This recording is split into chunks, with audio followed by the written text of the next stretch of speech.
एक हमारे भाई समनवा बैठा हुआ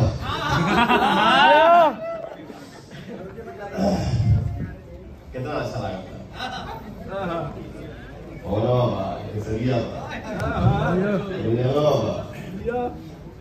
तो जितना भी एक्टर बने जाए एक्ट्रेस बने जाए हम सब मिल के रहे मिल के खुशियां मनाएं क्योंकि देखिए अकेले की ताकत बड़ी नहीं होती है। हम सब अगर एक साथ रहेंगे तो फिर कोई तो ज्यादा बोली लेना ठीक ना कभी कभी हालांकि केहू के इंटरव्यू हम देखा नहीं तब कान में साउंड आए कि पवन सिंह बोलते नहीं है बुलवाते हैं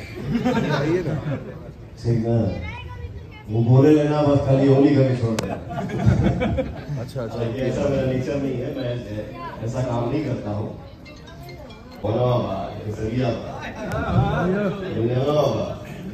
बहन भी है, मौसी भी है, चाची भी है, चाचा बड़े छोटा नीचा भैया हमारे बड़े। खैर आपके समझ में ना आवे कि मैं इसी परिवार से हूँ। मैं सिर्फ यही समझता हूं कि हम सब एक हैं और हम सब एक परिवार हैं। मैं यही सोच के अपना जीवन जीता, ठीक है? यही मेरा जीवन है। और मेरे बर्थडे की खुशी में मेरे बड़े भैया राज जायसवाल जी इतना बड़ा आपने गिफ्ट दिया, उसके लिए दिल से धन्यवाद।